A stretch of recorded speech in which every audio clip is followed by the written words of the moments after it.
Good afternoon. Welcome to the PBS Town Hall for Spirit Airlines. I'm Zan Stedman, the JPWG Vice Chair. With me today is Miguel Ortiz. He's one of our PBS trainers. We're here to basically cover the PBS software, give you a little bit of an overview of how it works, give you some ideas on how to do bids, help you get a better understanding of the software. As we all know, one of the biggest important things for pilots is quality of life. One of the things you control the most is your schedule. Your knowledge, or lack thereof knowledge, of the software has a large impact on your ability to control your schedule and thereby your quality of life. So today's town hall is designed to give you a little bit better understanding of the software, help you understand some of the resources that are available to you to understand the software, and put some basic concepts together for some common questions. Just like the airplane, learning the software doesn't happen overnight. You need to put the time, the effort, and continuing knowledge into understanding the software, just like you would with the airplane. We're going to start off with a little presentation that runs through some base concepts and covers some of the common stuff, and then we'll get into the questions. We do have quite a bit that have come in the last couple days, and we've pre-planned some answers to try and get through as many questions as we can. So with that said, I'm going to turn it over to Miguel, who's going to cover the beginning part of how PBS works and the beginning concepts of bidding. So Miguel. Good afternoon, everyone. Welcome to PBS 101. We're glad you're here. PBS, Preferential Bidding System. So what is PBS? Well, the system is 100% computer operated. There's no human input. So that means that the system looks exactly at what you put in there. There's no room for interpretation. It has three main goals. One of those goals is to meet the requirements of the run. The other one is to honor your seniority. And the last one is to meet the appropriate staffing levels.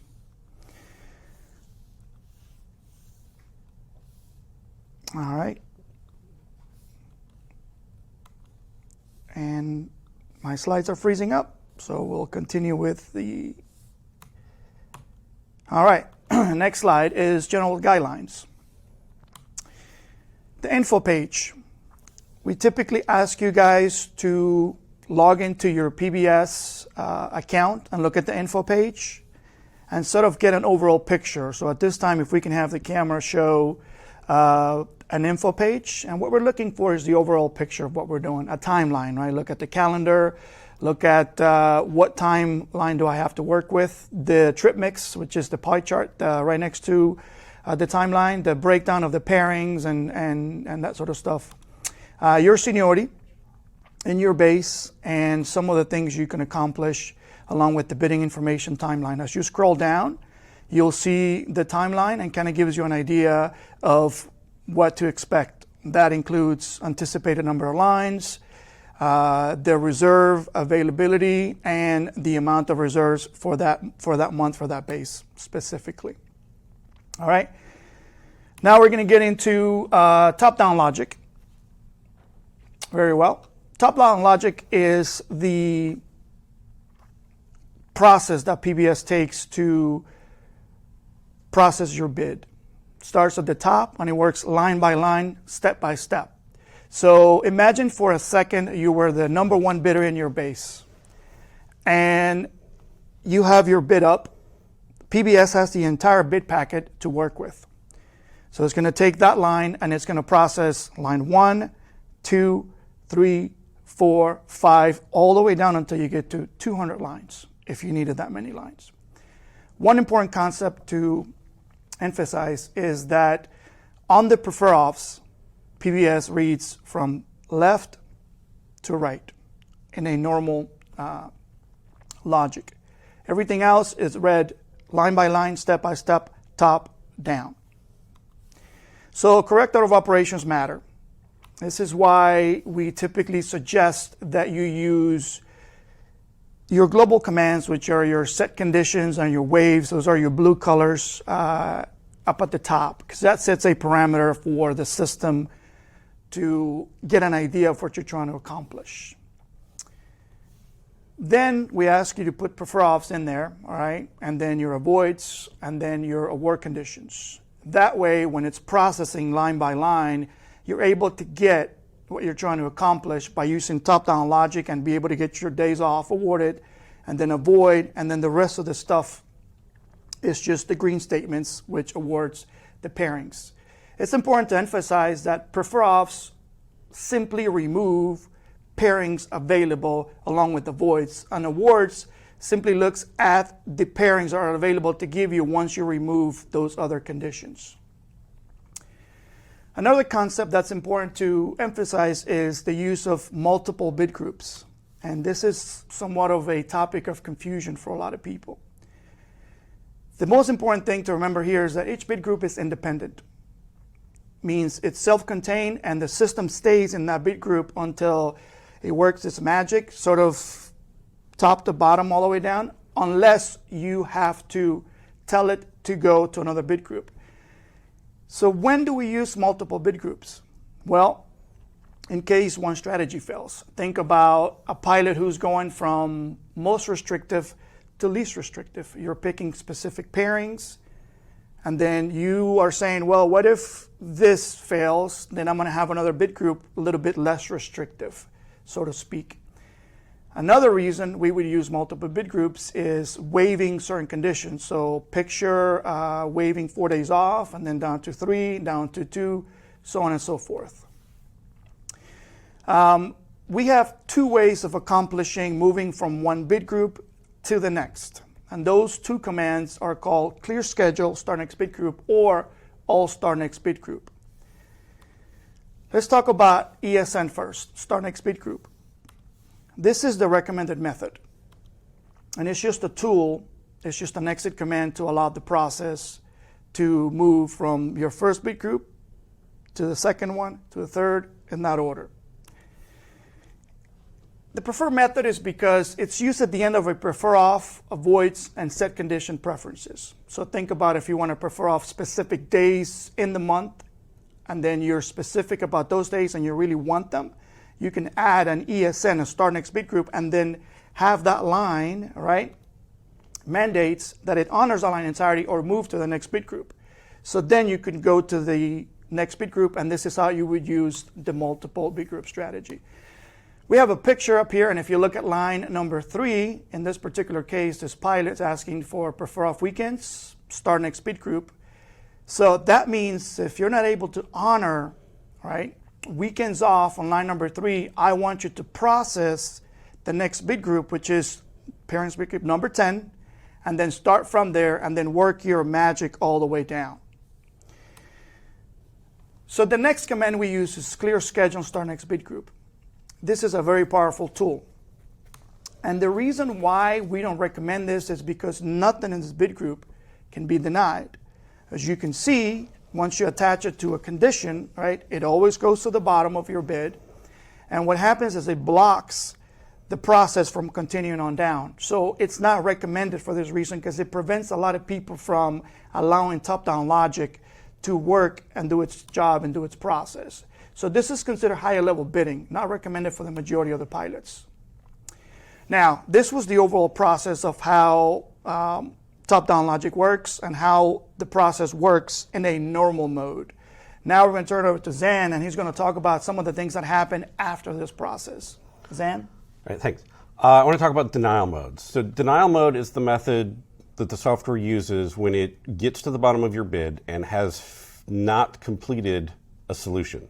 So if you have failed to meet the criteria necessary to be aligned, basically making it to the credit window. Generally as a result of having a lot of, or it doesn't necessarily have to be a lot of, but having negative conditions that resulted in not having sufficient pairings left to produce the result. So what denial mode does is when it gets to the bottom is it will go back and look at your negative conditions and remove the ones or deny the ones that were impeding the ability to hit that credit window. Denial mode in itself is not a bad thing. It actually can be very useful for you from a planning standpoint to help you bid for what you want and then through the denial process, figure out what you can actually hold. So by putting things in that you know you can't necessarily hold now, through the use of the denial mode method, you get a feeling of when you can start holding those by having them not obviously denied when it runs through. Denial mode will only deny what's necessary to get you a schedule. It will not deny all of your stuff just for the sake of denying it. So the only stuff that it's denying is the stuff that at your seniority were necessary to produce the valid line. If we go to the next slide, you'll see if you are affected by denial mode, when you go to your reasons report, this is what you'll get. You'll see at the top it says affected by denial mode so that you know that your bid did enter denial mode. And then within the reasons report itself, on the individual lines, you'll get a little bit of information of what was denied and what wasn't denied. So in the example here, line 4, it says this person wanted a minimum of 3 weekends off. While it wasn't able to give them all 3 weekends off, it was able to give them a couple of those 3, hence it was partially honored. The next line, number 5, where he asks to avoid all pairings that are 4 days in length, obviously this person wasn't senior enough in base to avoid all 4 days and come up with a solution. So it had to deny that request, and they ended up with some 4 days as a result. The next topic we want to talk about is coverage awards, also known as unstacking. And basically, coverage awards is used by the software when at the end of the solution there are excessive amounts of open trips or stacks left over certain days, more so than other days. So basically you end up with these large peaks and valleys of open time on these kind of days. Prime example being holidays. Everybody wants holidays off, so the software does its best to give everybody their stuff off. Through the normal process, it awards everybody what they can, and you end up with these large stacks left on the holidays. Coverage is what planning can do once the run's done to bring down those large stacks to manageable levels to match up with our staffing level reserves. Coverage or unstacking trips are done from the bottom of the seniority up. So it will always work its way up from the bottom to make people work on days that they don't necessarily want to. Like I said, I did mention that it's primarily used for holidays. At Spirit, because of the nature of our flying where we do a lot more weekends than we do weekdays, we do see it more on weekends, especially as you're junior. So same concept. The key thing here with unstacking, especially when we're talking about the first couple days of the month and pilots get unstacked and then they look at the results and see people below have like the first and second off, and yet they were forced a coverage award on the first and second, is that coverage awards cannot violate the contract. So 99.9% of the time, if you find someone below you who had it off, it has to do with the fact that the software could not legally make them work that. So let's say and that's something you generally can't see. Let's say if they work the last 6 days of the month, they have to have a at least the first off for FARs, and if they don't waive their 4 days off, they have to have the first or the fourth off. If you have the end of the month off, you're legal to work the first. So while coverage awards do work in reverse seniority, the key thing is it works in reverse seniority for those that are legal to take the assignment. It cannot assign the assignment illegally just because they're junior. The slide that we currently have up is what you'll see on your reasons report. At the top is what your last couple days of the month are, the pre-awards. Below that immediately is the coverage award location to tell you that this went onto your schedule first. And that's the key. The coverage assignment goes onto your schedule first, and your schedule is then built around that coverage award. So if you ever curious how you ended up with something that doesn't look quite right, make sure you look at the top of your reasons report first and see whether it was assigned to you via coverage. The last topic we have pre-planned to discuss is reserve bidding, because this is also another hot button topic for a lot of our people, especially when it comes with regards to RAP assignments. The core logic behind the software, what we call the algorithm, is written for, it was designed to award reserve days only. All it does is, in the first pass through, give you a work day. The wrap assignment function of the software is a secondary piece of software. It's not part of the core software. It's basically an add-on piece to the software. Its whole purpose is, after the award is done and everyone is given their work days, is to convert those work days to wraps. And it converts those wraps to the wraps that are needed on the days that you are working. Because this is done after your work days are already set and after the first pass is done, this is why we say you cannot manipulate, jury rig, bribe, anything with the software. You cannot make it go towards a specific wrap. There's no alt start next command for wraps. There's no way to steer it from one wrap to the other. So with that said, when you bid reserve, and if you pull up our example of the reserves, when you bid reserve, we tell you that you need to bid every wrap that's in your base in every reserve bid. So you see, in this case, we have an example where we used 3 different reserve bid groups.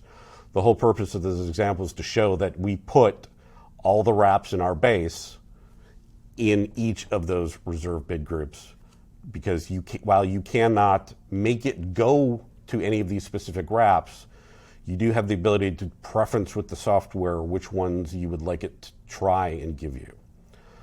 So that is one of the big questions we get a lot.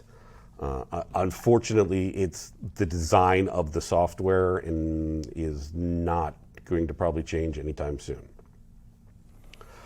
That kind of wraps up our presentation part of today. We're going to move into the questions. We want to try and get to as many questions as we can. We have gotten a lot of them over the last couple of days, so we have a lot of stuff pre-written to try and help us get through these quickly. Because as you know, sitting here trying to enter answers would eat up a lot of time. Before we do get into the questions, there's a couple things I want to cover.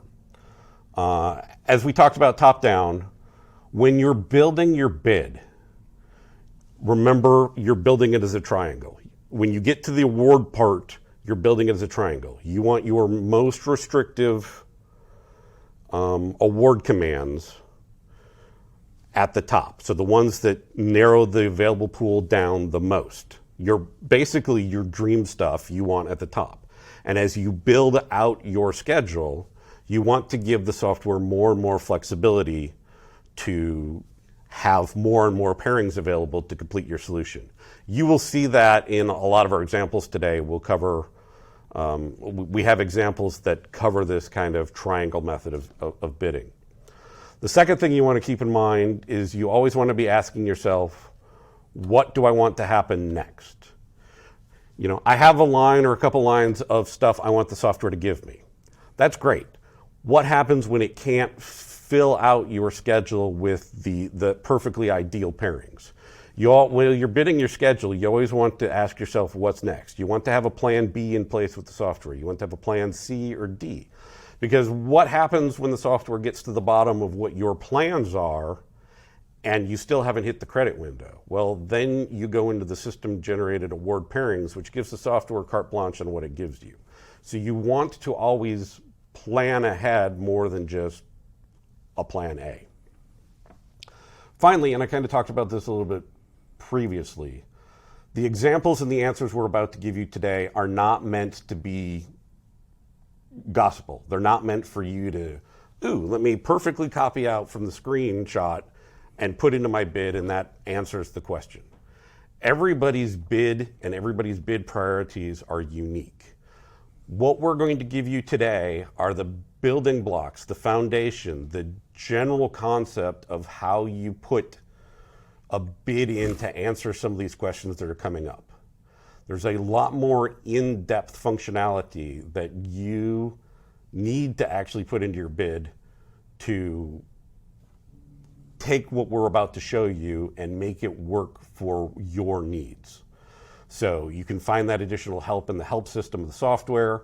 The training documentation's on our website.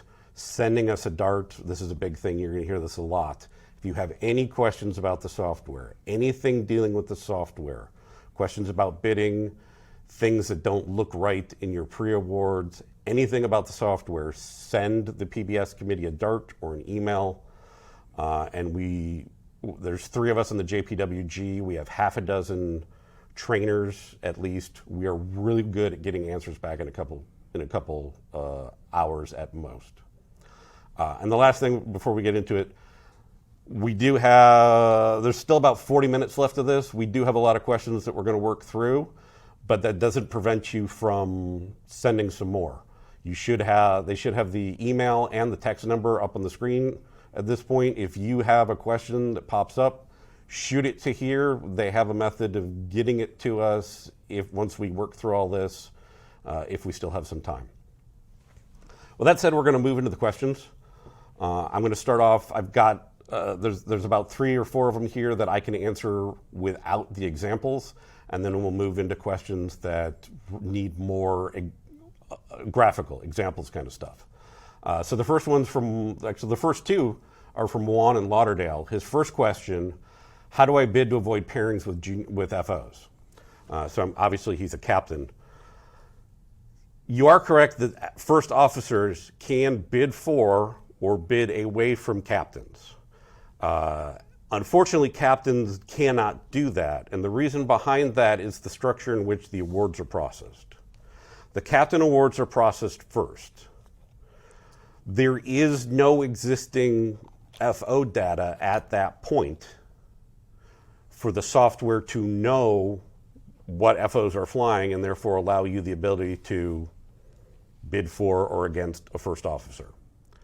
The whole reason the first officers have this functionality is because the first officer run is run off the captain awarded line. So captains have their schedule when we process the first officers, and the software then has the data on what captains are flying and can award or avoid for that individual first officer. His second question is, can you use a redo option more than once? Definitely. Forget, and conversely, the redo function that goes with it. There is no limit to the number of times you can use those in your bid.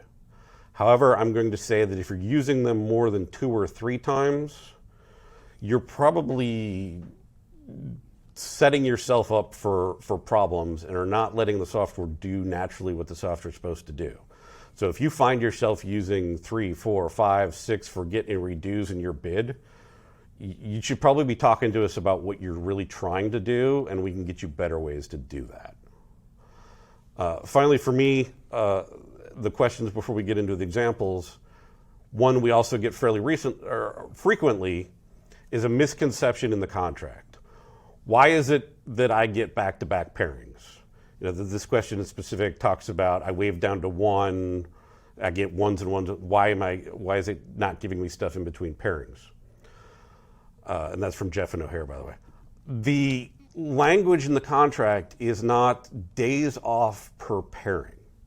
The language in the contract is that when you are awarded a day off in the system, you have to be given X number of days off. So I'll talk about if you don't waive your days off, we're just going to stick with, for simplicity, the contract says you have to have 4 days off. So when you're awarded a day off, you have to be given 4 days off at that point. Remember, you can legally work 6 days in a row for the FARs. Be that a 4-day, a 2-day, a 2 and a 3 and a 3, 6 1-days. Any of that is legal within the assignment and is also not realistic to give you days off every pairing. Think about it. If you're awarded a 1-day, you can't then get 4 days off, and then a 1-day and 4 days off. You'll end up working like 4 days, 5 days throughout the month, and you'll only have a credit of 20 hours. You can't make the credit window like that. So there is a lot of misconception that it's after preparing, and that's not correct. It's when you're given a day off, you have to be given whatever you've told the software is your minimal acceptable number of days off. Next up, Miguel's going to cover a couple of things where we have some examples, so I'll let Miguel take the next question. All right, if I can have my screen come up, please. All right, perfect. Got a question in Atlanta from Eric in Atlanta. I'm pretty senior in my seat, and I can't get consistent commutable 4-day pairings. So the first thing I would ask myself is, if you're senior, then there's something here that doesn't connect with what's going on, right? If you're senior, typically you're the first one, right, to be going there and have your options of pairings. The second problem we see often is the fact that you have to put something in there that it's actually available to fly. All right, it has to be part of the selection. It has to be part of the menu. So quality in, quality out. If it doesn't exist, it's not going to happen. The other thing is some of the common problems we see, it's those trips get pulled for IOE. And so you have to go back and look at your awards or see what's awarded and see if that pairing was pulled for OE. And then lastly, some of the bases have less commutable friendly pairings. Last time I checked in Atlanta, a lot of the pairings start very early. But one of the things you can do is just look at the pairings and sort of go through them and see if they meet your criteria. Because you're very senior, and it's a very specific question, but you can give me more details, I just built something that's very general, right? So what I did here, I built some pairings are awarded if checking time is afternoon with a checkout time of 1400 if pairing lengths are between 3 and 4 days. You would build something like this, right, to make sure that you have range. And as you go down, you open up your options to allow more flexibility for the system to do its job. Looking at this question, and because of your seniority and because of the unique situation in Atlanta, I would say you have to reach out to us and send us a dart and give us a detailed information what you're trying to accomplish so we can help you set this up a little bit better. But one of the things you can do is start off with commutable on both ends, a little less restrictive, and then you go down and say commutable on one end or commutable on the back end.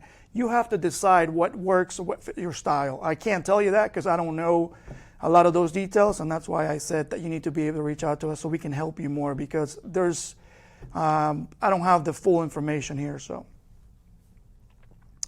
we have another question from Eric in Atlanta. I want to maximize my days off in one half of the month in which I have a week of vacation. Okay? So I have no idea when your week of vacation is, but what I did is I just assumed, right, that your week of vacation is from the 19th through the 25th. Just doing some rough math, right? I'm not including inviolate days. I'm not including anything else, right? I took the assumption, but the logic applies to whatever week you want to do. So what I did here is if your vacation starts on the 19th, I prefer to be off on the 18th. And then the next is the 26th. Then the 17th, and then the 27th. And then the 16th, and then the 28th. I'm basically staggering my days, right, to allow more time. Now, there are many scenarios where you use your vacation. If it's towards the end of the month, you can slide it and then add more days, so on and so forth. And so there's a lot of ways to do this, but this is just a basic way of doing something like this and a question of this nature. That's it. Okay, I'll take the next question. We have Richard from Lauderdale. I'd like to stack my trips so that I'm working 8, 9, 10 days in a row. If we come back over to there we go. So there's a couple different ways to approach this, and I cover 2 of them. Obviously, in order to work more than 6 in a row, the biggest thing, you have to waive your 1 in 7 rights, because otherwise you cannot work more than 6. So by waiving the 1 in 7, it allows the software to find you a 30-hour break either within the pairing, or if you finish one early enough and start one late enough, back to back without giving you a full calendar day. Otherwise, it has to give you a full calendar day off. So the number one thing is you need to waive the 1 in 7. And then, like I said, there's a couple different ways to approach this. You can go with a pattern setup. And the pattern setups are global conditions, which you're telling the software when it starts giving you stuff how you want it structured. So in this case, I'm telling it set patterns between 4 and 8 days on with at least 2 days off at a time when I get days off. The key here, you will see that because I set with at least 2 days off at a time, I have to pair that with an actual wave. The pattern bid is not a wave. So if you were to do this bid where I 4 to 8 on with at least 2 off and I don't wave to 2, I'm still stuck with 4 on, and it's defeating the purpose of my pattern. And the reason I say I'm waving down to 2 is I'm trying to get you big chunks together and then a huge chunk off at the end, which is similar to some questions we have going on. A different method of doing it along the same lines is you can do it with awards and use the followed by command. So we're going with the assumption that somebody's a commuter and they're looking to stack large chunks together. So in my example here, we're talking about you want a pairing that starts after 8 a.m. because you care about when the first pairing starts, but not so much when the first pairing ends. And you care about when the second pairing ends, but not so much when it starts. So in this example, pairing check-in after 8, as long as the pairing's a 2, 3, or 4 day pairing, immediately followed by another pairing that is also a 2, 3, or 4 day pairing that finishes by 7 o'clock at night. And obviously, depending on your times, you can have multiple award statements where you use different times. But like I said at the beginning, these are just designed to give you the ideas and the building blocks of how you go about this. Connor from Vegas was talking about something similar to our previous question, which is how do I stack my reserve stuff so that I can get a large chunk off? He was specifically asking 6 and 1. This is very similar to what we were talking about with the last question, but obviously with reserve there's a little bit of difference because you can't work more than 6 days on. So I have 2 different examples in here. The first example I have is you don't care when you get a large chunk off, you just want a large chunk off. So obviously we wave down to 1 in order to get a large chunk of so that 6 on, 1 off process. And then we use the consecutive day off function. The consecutive day off function is telling the software you want a one-time chunk of days off, and we're telling it we want, give me 10 days off in a row, which is about the most you can get out of the software on reserve. And then following that pyramid methodology, we move out from there. So we tell the software, give me 10 days off. If you can't give me 10 days off, give me 9 days off. If you can't give me 9 days off, 8, and so on and so forth down. This is for, like I said, if you don't care per se where that large chunk is, you just want a large chunk sometime that month, the use of the consecutive is the best way to do it. If you do care about when you get that large chunk, and I go back to a line as an example, but it works for either process. Obviously, you need to wave things to make sure so that you can stack flying together, because in order to get a large chunk off, unfortunately, you have to work a lot together for that same process. But this follows some of the similar logic we were doing with the commutability. You start where you want and you piecemeal from here on out. So in this case, we're asking for the 13th or the 19th off, and we use the all or nothing function. And the all or nothing function is designed to tell the software, I need this whole line, or I need you to basically just forget I even asked. So we go from the 13th and 19th with an all or nothing.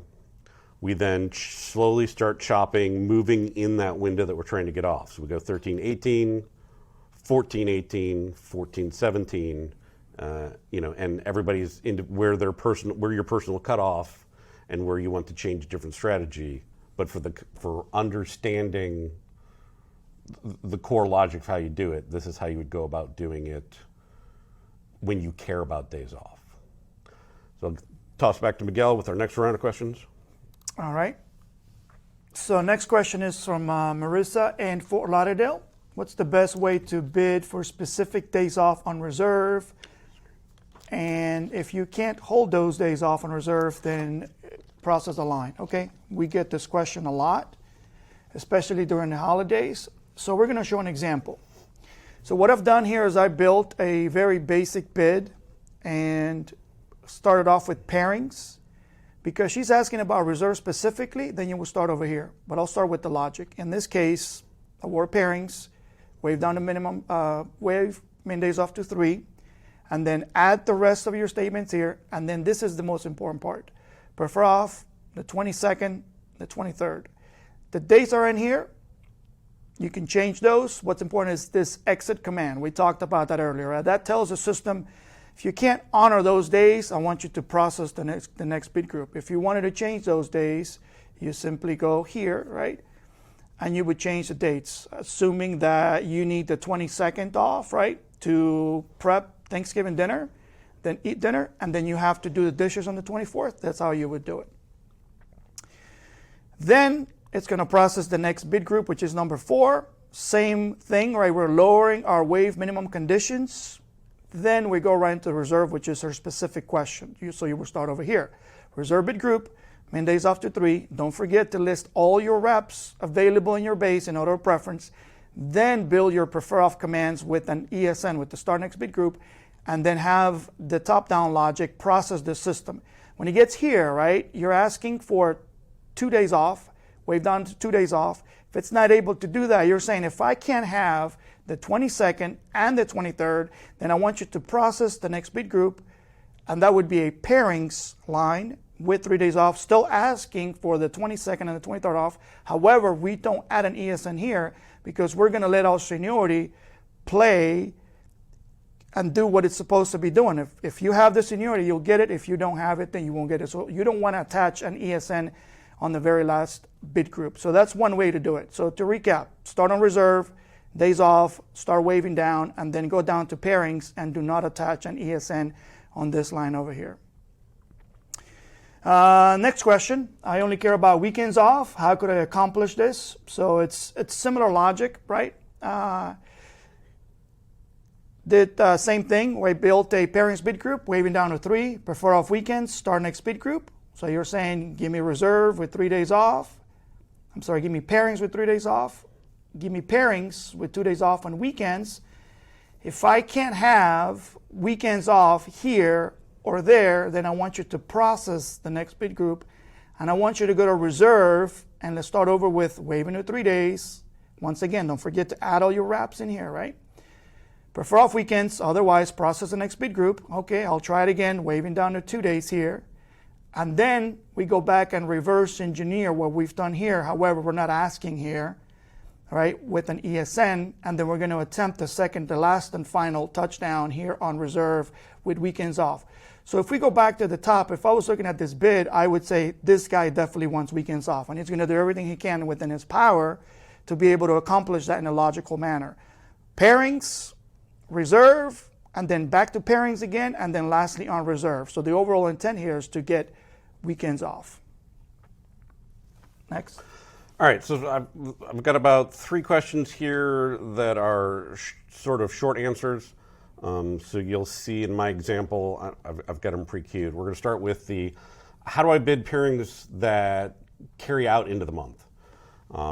Conveniently, there's a function within the software called carryout, which allows you to basically avoid those. So as you see in the top example, if you don't want any carryout, you avoid a pairing if it carries out greater than 0. So that means none of the pairing carries out into the next month. Conversely, if you're trying to set yourself up for specific days at the beginning of the month, you can change that 1 to allow carryouts into just like 1 day or 2 days. You can also turn this around, going with that same logic where you're trying to line yourself up so that you get certain days off. You can use the same functionality of carryouts under an award statement. So you could tell it, give me a carryout that carries out at least a day or 2. Next up, we get a lot is questions about red eyes. The question that we got specifically was, how do you avoid the red eye turns that are very frequent in Florida? But I wanted to roll that question into a discussion of red eyes in themselves. On the most basic level, the way to avoid red eyes is you just put in avoid red eyes, and make sure you include, there's a little check mark below it, make sure you include the counting deadhead legs. Otherwise, if you have a pairing where the red eye part is a deadhead, it doesn't consider that a red eye, and you could still end up with that. Now, the key difference with this functionality versus our contract, the time's the same, 2 to 4:59. However, you'll know in the contract it says the 2 to 4:59 is based on your base time. Unfortunately, the software, the 2 to 4:59, is based on the local time zone you're at for that day. So this avoiding red eyes does cut off some of the early morning shows that people experience when they change time zones because of 4:59. So if you have like a 5:30 departure, you're actually dutying on at 4:49 or 4:45, sorry. That is within the software's definition of red eye. So the way to kind of get around, you want to avoid a true red eye as we all understand it of flying overnight, but you want to give yourself openings for those really early ones, this is our recommendation. Use the duty on functionality. And the duty on functionality is basically telling the software you want to avoid being on duty at the time that I've entered. You can do it as a single time, you can do it as a time range, anything like that. So this is not when you go on duty, this is being on duty at this time. And the duty functionality of the software is tied to your base. So this line is saying that you want to avoid all duty at, let's say you're Lauderdale based, you want to avoid being on duty at 3:30 East Coast every day of your trip. So the time that you put in here, you do kind of need, I put 3:30 in here so that allows midnight operations on the West Coast if you're an East Coast person. But keep in mind if you are a Vegas-based pilot and you put 3:30 in here, that's going to cut off anything that touches 6:30 East Coast. So the time you may need to adjust slightly based on your base. Going to the question as it was sent to us, how do I avoid the red eye turns that are in Lauderdale in Miami? This third example is written specifically for, you don't have a problem with red eyes, you just don't want to do the red eye jungle turns. So in this case, we're looking for any pairings where you have 2 duty legs that has you on duty at 3 in the morning, and the pairing length is 2 days. So this would be how you would avoid that while still allowing yourself to have a red eye in a multi-day pairing environment. Our next question is from Gerardo in Dallas.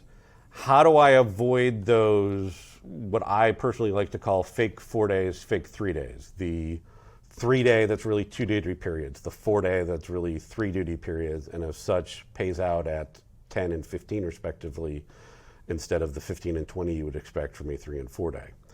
The best way, there's 2 different ways to do this, obviously. And my recommendation on which one to use, it's going to be based on your base seniority.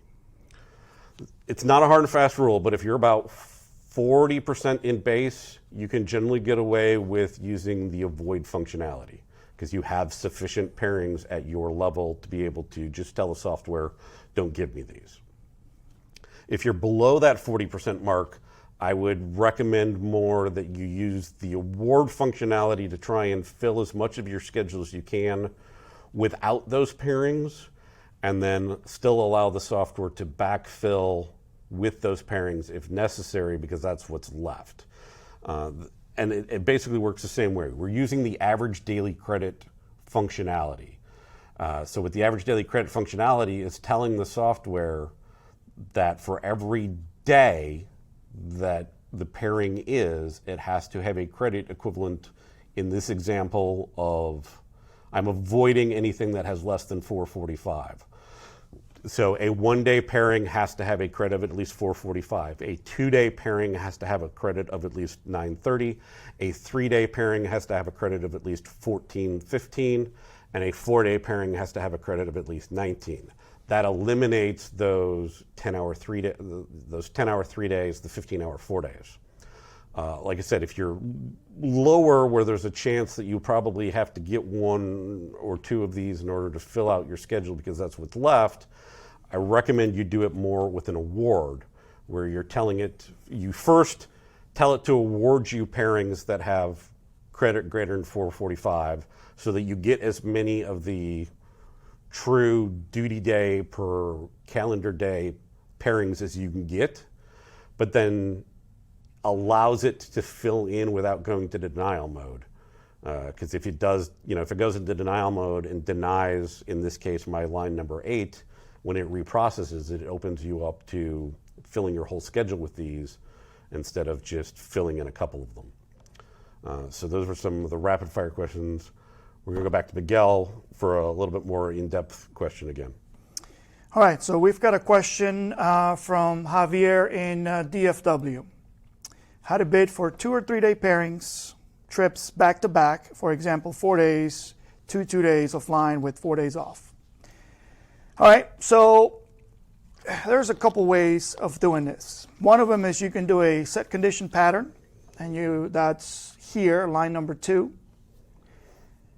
And we'll simply get a set condition, and we will do a pattern, and we would just adjust it accordingly depending on what we're trying to do. If you wanted to use the pattern, you could use that. If you wanted to use a different function, would be line number 3. Now, remember the set condition is a global command. So this is more of for the whole month, and this is more of a follow by command. You can accomplish the same thing, but just know that this is more of a general request, and this is more of a little bit more getting more specific with the award pairings. So line number 3 says award pairings are pair length between 2 and 3 days, followed by if pair length is 2 and 3 days. So I'm going to edit this line. I'm going to show you how we did that. So we awarded pairings. We selected that here, right? Went to the pairings function, right, between 2 and 3 days. And then at the very bottom, there's a function called follow by, and then we add the second condition between 2 and 3 days. A couple things to know about the follow by command is you can add up to 5 commands in that command, meaning that you can have up to 6 different instructions follow by command. So those are 2 ways to do it. There are other ways to do it. You can go into the pairings tab, and if you have the seniority, you could probably sort of cherry pick your pairings and add them on in order. But those are 2 simple ways to accomplish this. All right, next question we have is not, I don't have an example for it. It's more of a discussion point. Joel from Lauderdale is saying he's reserve-based, and based on his current seniority is looking for getting wraps that are Monday through Friday with a maximum on of 4. The reason I don't have an example for this is this question is a good way to talk about reserve awards and reserve expectations. So you have to work 18 days on reserve. If you have a clean month, so if you don't have training or vacation or anything like that, as a reservist, you will work 18 days. So that means you get 12 days off in a 30-day month, 13 in a 31. The software requires that you work a minimum of 4 days on, and you obviously cannot work more than 6. Like I said, when we were talking about reserve at the beginning, that 4-day on can be shorted at the very beginning of the month or very end of the month. But for all intents and purposes, when planning, keep in mind that you have to work 4 days on and can't do more than 6, and you have to work 18. So in what he's looking for of Monday through Friday with max on of 4, basically translates into getting 4 on with 3 to 4 off, and those 3 to 4 off have to be over weekends. 9 times out of 10, the math isn't there to support this. So you really kind of need to look at the expectation of what you want and on a calendar and math it out and make sure that what you're looking for is feasible. You can, 100%, you can set the software up to be on for only 4 days at a time in reserve. Generally speaking, you're going to have to waive down to 2 days off to do that. So you don't really, that sets you up for a 6-day pattern. So you're on for 4, off for 2, on for 4, off for 2. That doesn't allow you to line up your days off so that you get Monday through, where you get Saturday and Sunday off every time. Now, conversely, if you want Saturday and Sunday off every time, you have to open yourself up to being able to work more than 4 days at a time, sometime, depending on the month, to make that work. Dealing with weekends in reserve, this is not part of this question, but it's a perfect time to bring this up. You physically cannot get all weekends off on reserve unless you waive the 4-day rule.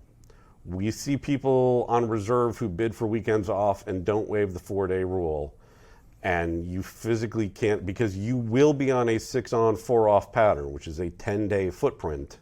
You cannot make that line up with every weekend. You'll get 1 or 2 because of the nature of the 10-day footprint.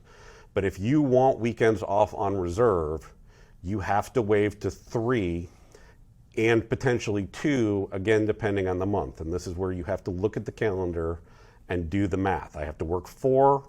Can I do it with 2 off or 3 off? Next question. And we're getting to a lot of these currently we don't necessarily have examples for because they're more educational pieces. How do I bid for line check airmen? And this is another one that's come up a lot recently, obviously with the new contract. Now keep in mind, there's 2 types of line check airmen. You have the Category 1 guys and the Category 2 guys. The Category 1 guys are the ones that bid into OE and are listed in the bid packet, and they have their flying, 90% of their flying is marked out before the first officer runs are done. So that only leaves 10% of the Category 1 guys flying on the table for you to attempt to pick up by bidding for a line check airman. The Category 2 guys, there isn't currently a list in any shape or form of who the Category 2 guys are. So there's no easy way for us to tell you how to bid for Category 2 guys because there's not a master list. You can figure one out. It's fairly simple. You spend a couple months looking through the bid packet and writing down employee numbers of those pilots and building yourself an internal OE instructor list for your base. But there's not a master list that we can point you to and go, look here, and then just bid for their employee numbers.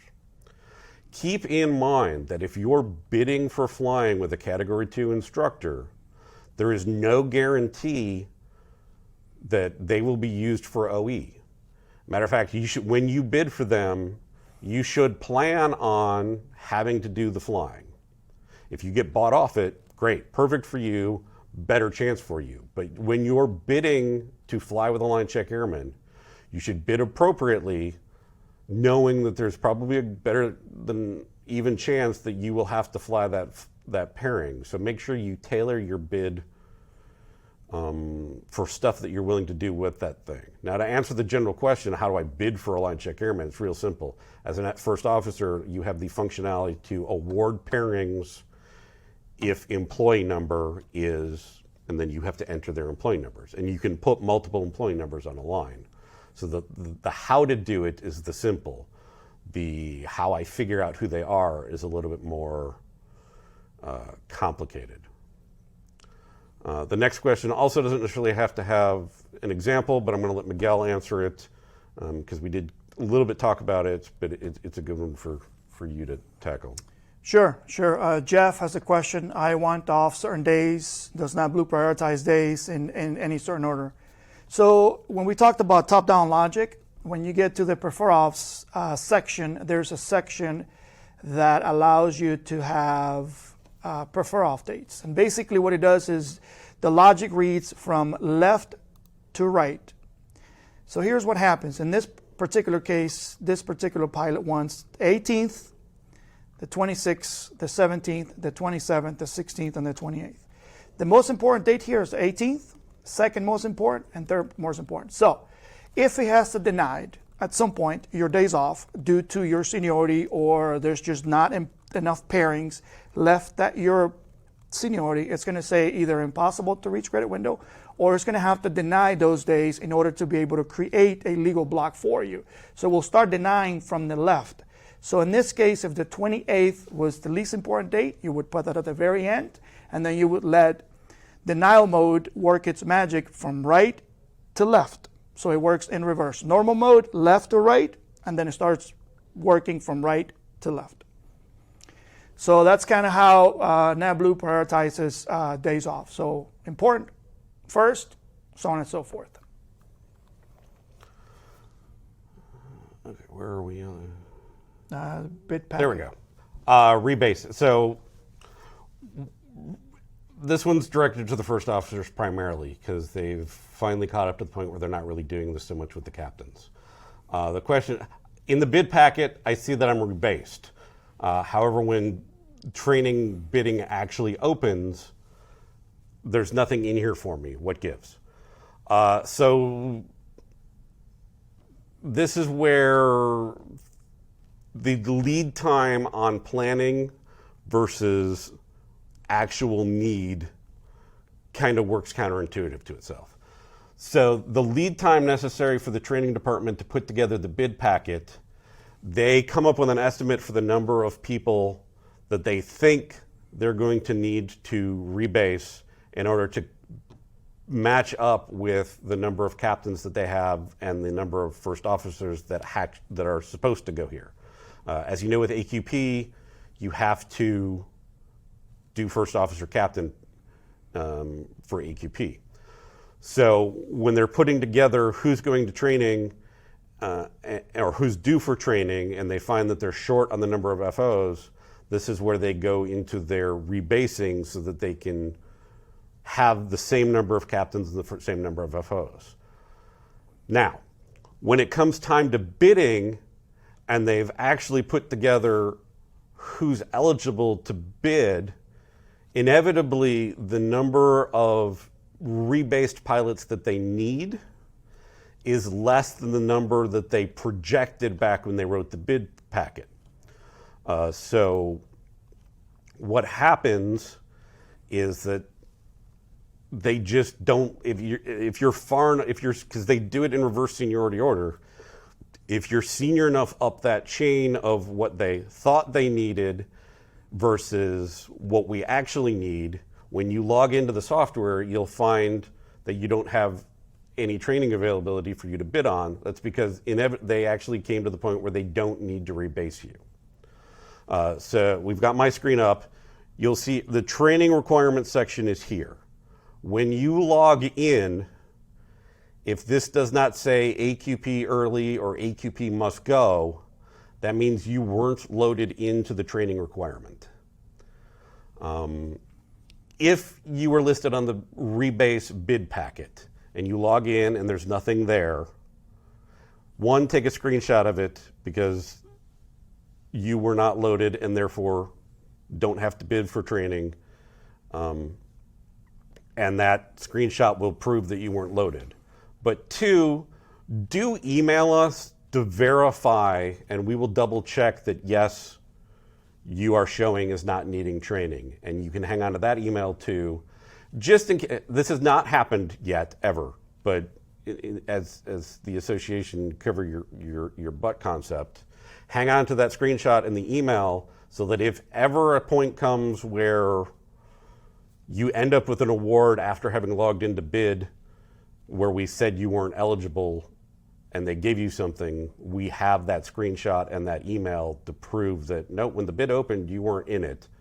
And that will get you out of the training. But this is when, and conversely, this is one of the things every month when you log into your info page, you should be looking at.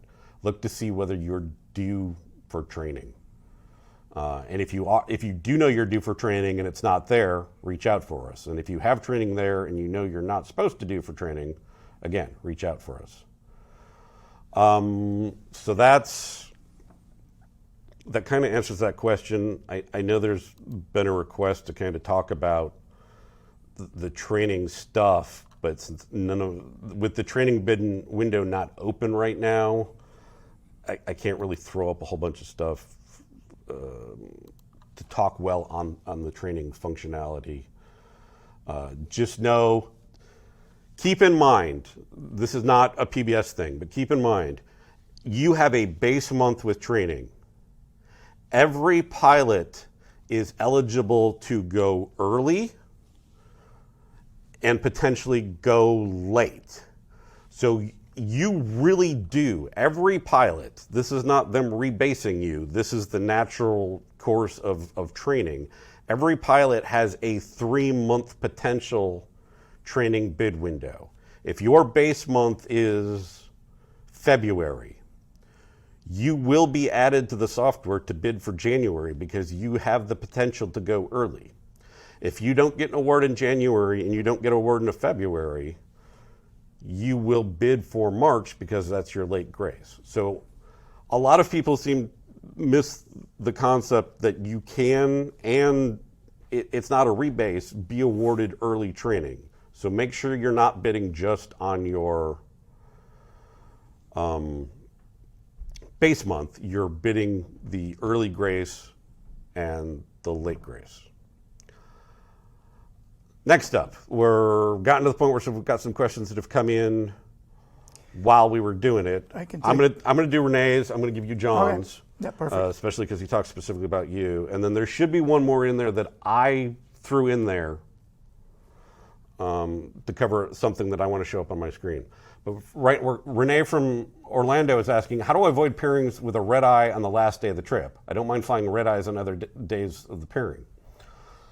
The simplest answer is to tell the software to avoid dutying off between 0001 and 0700. Because the only time, for our pairings, the only stuff that finishes way early, and actually you can, if you don't mind the stuff that finishes just after midnight, you don't have to use the 0001 as the start concept. So you could say avoid any pairing that checks out between 2 and 7 a.m. And that would eliminate any pairing that finishes with a red eye into base, because you're just not allowing it to give you any pairing that checks out before 7 a.m. Hopefully that, if that doesn't quite fit your bill, feel free to dart us after this. So the next question I'll throw over to you. Yeah, we had a question about John. He wasn't sure if he wasn't clear on what I said about the follow by command. Okay, so let me give you an example on how to link specific pairings. Let's take, for example, a week starting on Monday and finishing on Saturday. So you could do specific pairings departing on Monday or a specific pairing number. And then you say, I want to fly pairing number 1, 2, 3, 4, then pairing number followed by pairing so on and so forth. And you can stack 6 of those conditions in there.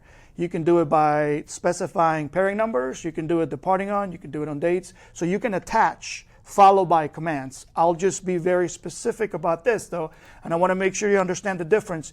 If that fails, you have to have a backup strategy, right? Backstop. If that line, because it has to be awarded in its entirety. So there you go. So line number 5, right? So that's an example of a follow by command. It has to be honored in its entirety, otherwise it has to move to the next line. So if you're going to bid that way, then make sure that you either have the seniority or you have a backstop, sort of a backup plan to make sure that you are able to accomplish at least most of that if your seniority does not honor it.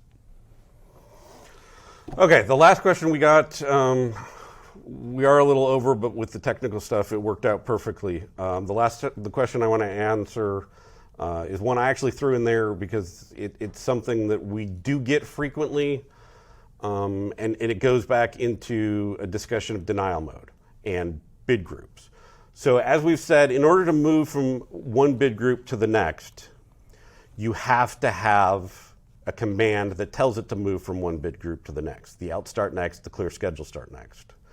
The out start next command isn't a one, you can't, there's no such thing as just putting in out start next. You have to put it into the software on a command that is deniable. So basically it's telling the software that instead of denying this command, I want you to move to the next bid group. Well, what if you don't have a hard thing that you're trying to avoid? Like a specific, like I have to have the 13th off. I'm willing to step through my bid groups to get the 13th. What if you just want to, I don't want to waive my days off unless that's what's necessary at my seniority to produce a line.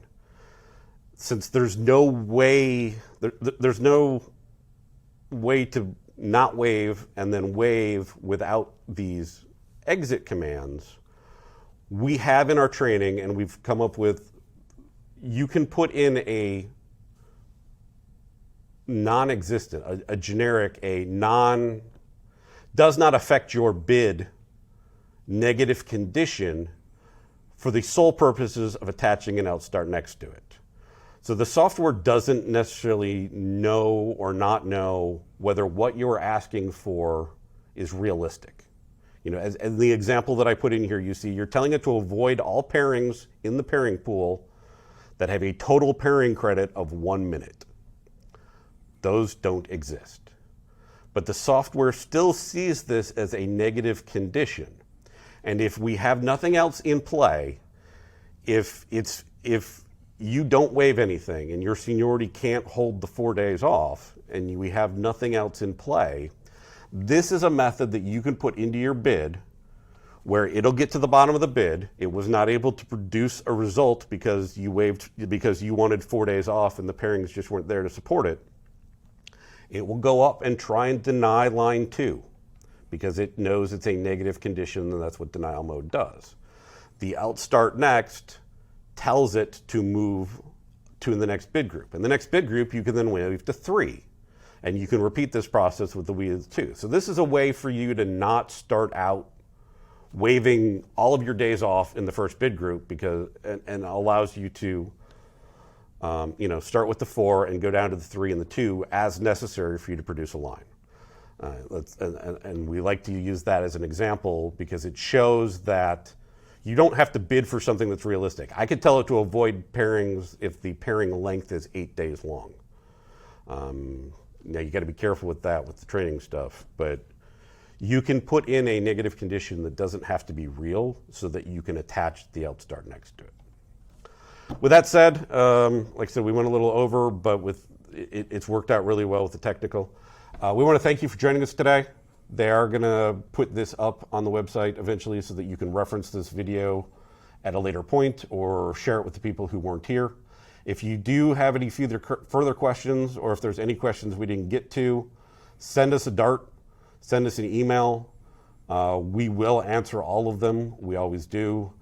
So if there's any follow-up questions you have to what we came up with, reach out to us. We'll be more than happy to help you out. For some reminders, our training material is on the spa.alpa.org website. There's a whole page dedicated to PBS. We have not only documents, but links to our YouTube videos. You can find our YouTube videos directly on YouTube by going to the Spirit Alpha MEC part of YouTube. And the last thing I want to bring up before we go is, as you know, Spirit does podcasts. With the Spirit Alpha does podcasts. Fairly recently, our JPWG chair, Justin Jordan, did a podcast interview, and that is available wherever you find podcasts. So feel free to check that out to learn more about the PBS thing. Again, thank you for your time, and we hope to hear from you in your darts and emails at a future point.